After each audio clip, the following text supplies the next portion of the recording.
Hey, how's it going guys? Nate here, and today we got some pretty big Fallout 4 news, much to Bethesda's dismay, because today there's a pretty big leak going around that revealed much of the upcoming Fallout 4 DLC after Far Harbor. So, we all know that Fallout 4's Far Harbor DLC is the last DLC confirmed right now, but Bethesda also mentioned that they will be making more DLC, they just haven't revealed them yet. We don't know what they're going to be about, all we know is that there's going to be more in the future. And today we believe we've gotten a lot of that DLC, or we found a lot of that DLC inside of the game's code.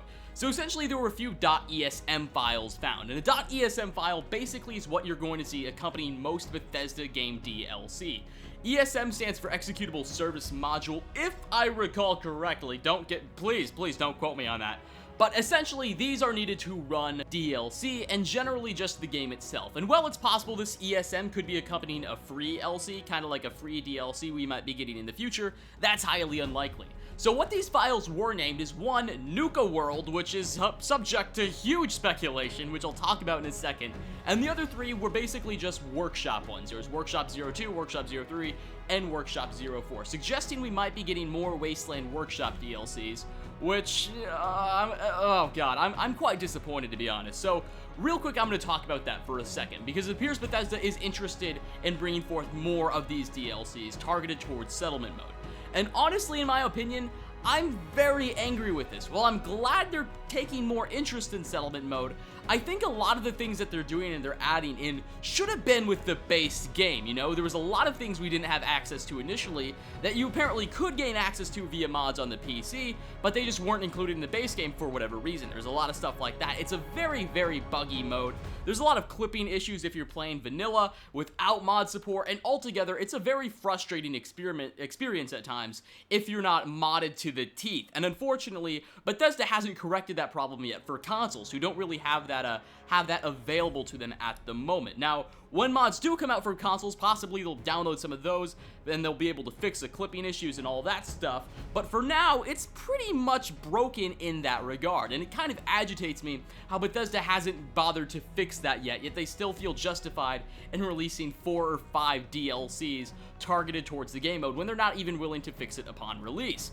Now, however, the big one that I want to talk about is Nukaworld, because this is the thing that we know pretty much zero about. It does seem to be a pretty big DLC that's going to have some significance. Now, keep in mind, typically Bethesda knows people are going to try and dig into its code and find these files, so they do name them appropriately and they try their best to name them cleverly. So it's completely possible that this Nukaworld file could represent something else. It's possible that this .Nukaworld thing could just be a small aspect of a bigger DLC. Perhaps a bigger DLC features access to another Nukaworld sort of thing. The best comparison I can draw is from Fallout 3.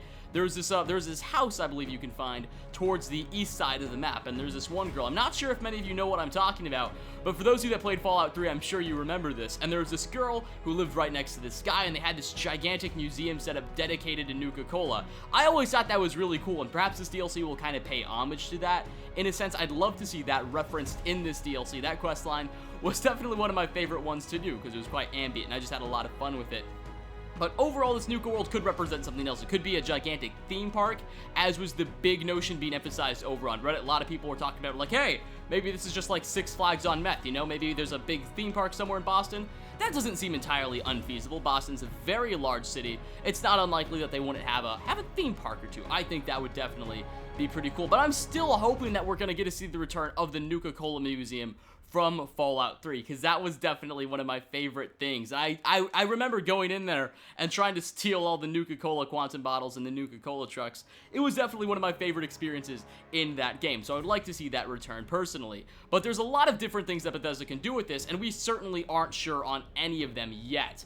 So I'd love to see your opinions in the comments section below. There's a lot of things we can theorize about and speculate about. We're likely to receive more information on this Nukaworld DLC as well as the workshop ones in the future after Far Harbor's released. And again, it's still entirely possible that these workshop DLC names are functioning as just placeholders, although it seems unlikely because there's already a Workshop 01, which represents the Wasteland Workshop DLC, so it's more than likely that we're going to be getting more Workshop DLCs, but perhaps the future ones won't be geared towards settlement mode. Maybe the next Workshop DLC will focus on companions or something.